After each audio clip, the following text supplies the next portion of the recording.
വനനിയമത്തിൽ ഭേദഗതി ഉണ്ടാകണമെന്നത് പല കോണുകളിൽ നിന്നുണ്ടായ ആവശ്യമാണ്. കാരണം 61 നിയമമാണ്. അപ്പോൾ കാലോചിതമായ പരിഷ്കാരം എല്ലാ നിയമത്തിലും ഉണ്ടാകുന്നത് പോലെ വനനിയമത്തിലും ഉണ്ടാകേണ്ടതുണ്ട്. ഇതിൻ്റെ ഉദ്ദേശം ജനങ്ങളെ ദ്രോഹിക്കലല്ല, കർഷകരെ ദ്രോഹിക്കലല്ല.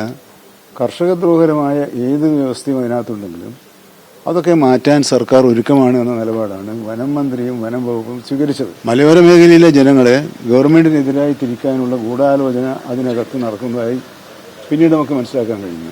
ഈ കാര്യം പലവട്ടം ഒന്നിലധികം തവണ കഴിഞ്ഞ ദിവസങ്ങളിൽ ബഹുമാനപ്പെട്ട മുഖ്യമന്ത്രിയുമായി ഞാൻ ചർച്ച നടത്തിയിരുന്നു.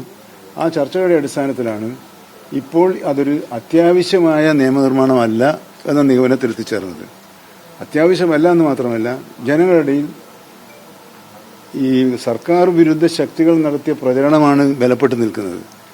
അവരുടെ മനസ്സിൽ കാര്യങ്ങൾ ബോധ്യപ്പെടുത്തി അവർക്ക് കൂടി ആവശ്യമായ വിധത്തിലുള്ള മാറ്റങ്ങൾ വരുത്താൻ മാത്രമേ സർക്കാർ ഉദ്ദേശിക്കുന്നുള്ളൂ.